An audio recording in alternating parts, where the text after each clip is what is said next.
Hello, this is Andrew, and this is a set of Farsports gravel wheels.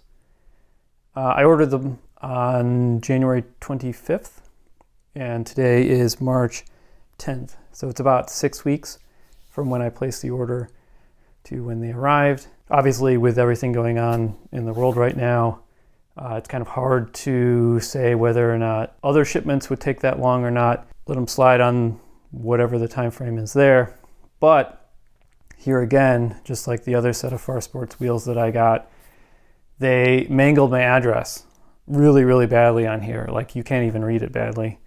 And it's only because my postal carrier is awesome and happened to know where I live that it showed up here, and I didn't have to go to the post office to get it because she saw my name and said, hey, I know where that person lives. So she brought it over, which was great. But let's get it unboxed and let's get them weighed. So as you can see, if I can get this back up again. So as you can see, these came very well packed. They're very secure.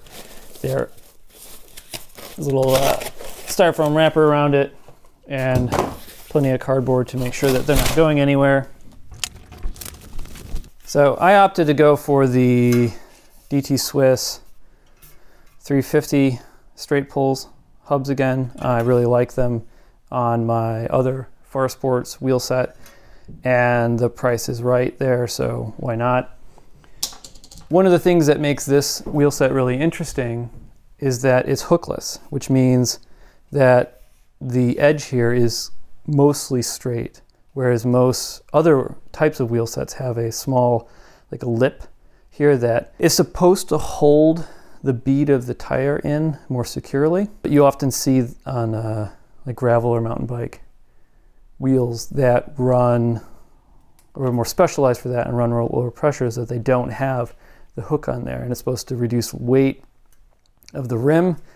And as long as you're running a tire that is appropriate for a hookless rim, it should work just fine and be just as safe or whatever, which is a concern. And I was a little bit hesitant to go with the hookless design, but figured what the heck, why not?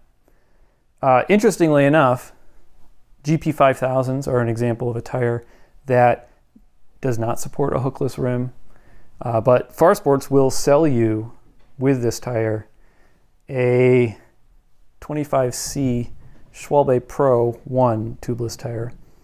Although given the internal width of this rim, I'm not sure I would actually run a 25C on there, because this should be super wide in there.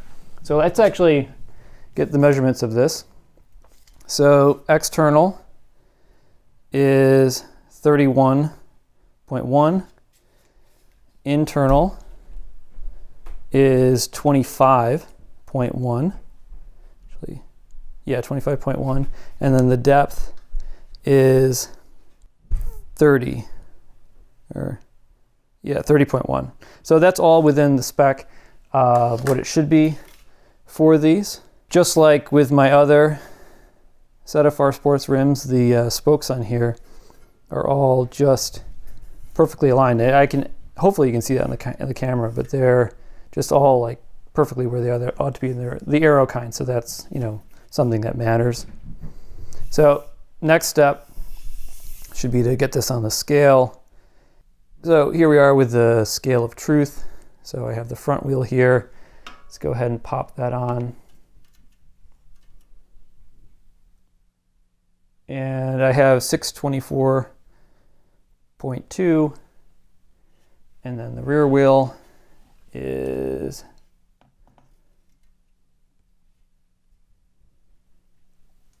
756.5, and then if I can get them to stack together, we get 1380.7. Hopefully that all the math there adds up. One of the reasons why I opted for these, and one of the neat things about the hookless design of these, is that it makes for a lighter rim, which should be just as strong or stronger than a hooked rim because of how you make them. The lightness or weight, lack of weight, kind of goes into that, where, you know, this is sub 1400 gram wheel set, where a lot of the weight, or where a lot of that comes down to the hub itself, because the hub as a 350 is not the lightest hub, but hopefully it's a very durable hub. And obviously weight here matters a lot less than weight here at the rim. So I have the front wheel here.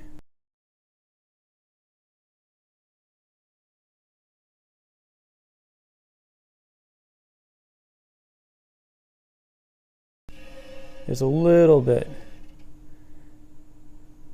but I have this in pretty close, and it is really good. All right, so let's move it down so we can see the... All right, so now we have it in the vertical setting.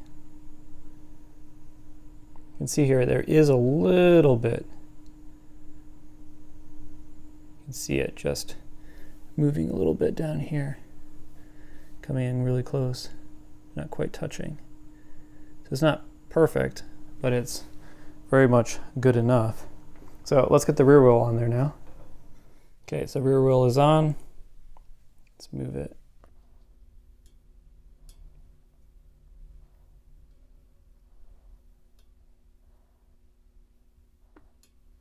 This actually looks, I don't see anything here.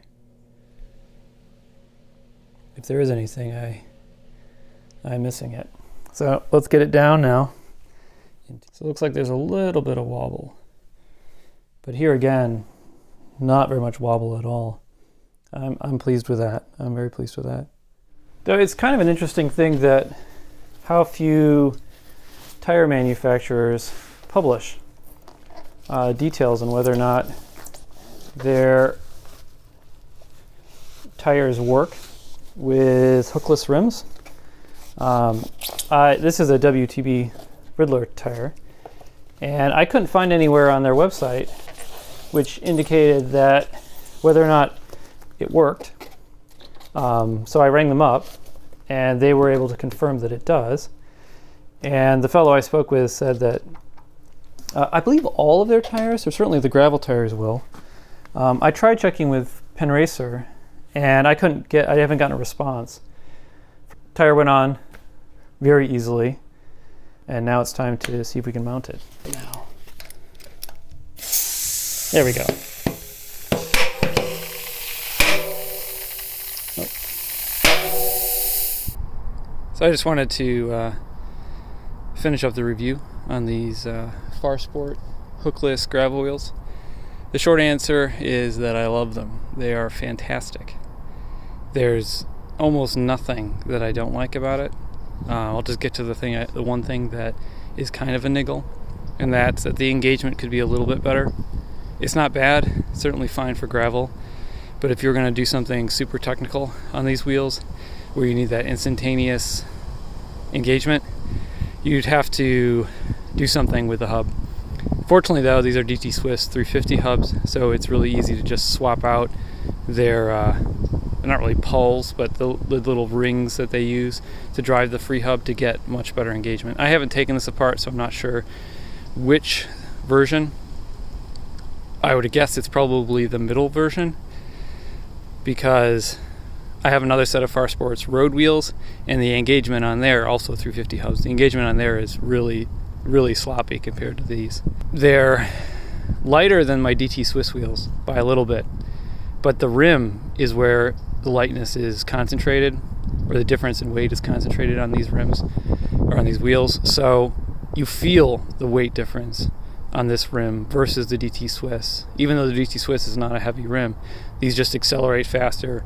They are a lot more responsive. You can just notice that immediately when you swap back and forth between them. Now, I'm not sure that I would notice that if I wasn't swapping back and forth between them, but I love it. I absolutely love the way that these feel, the way that the hubs feel, how smooth they run, all of that. It's worth noting that I am 71 kilos, so this review is completely based on my rider weight, I don't have the same level of confidence that these are as bulletproof as those DT Swiss wheels that I reviewed earlier. Some of that is just because these aren't aluminum rims. They're not built like a tank. They're probably fine for a heavier rider, but I'm just not confident enough to say that. It's totally fine with all the tires that I tried on it. I don't know that these would be suitable for a road tire, but you wouldn't buy a gravel rim for that. So I really like them, and the price is awesome. So these are definitely my recommendation for an awesome gravel wheel set. Hopefully you found that useful. If you did, go ahead and like the video, subscribe to the channel. If you have any questions or comments, let me know. Drop them below. I'll get to them as soon as I can. Cheers.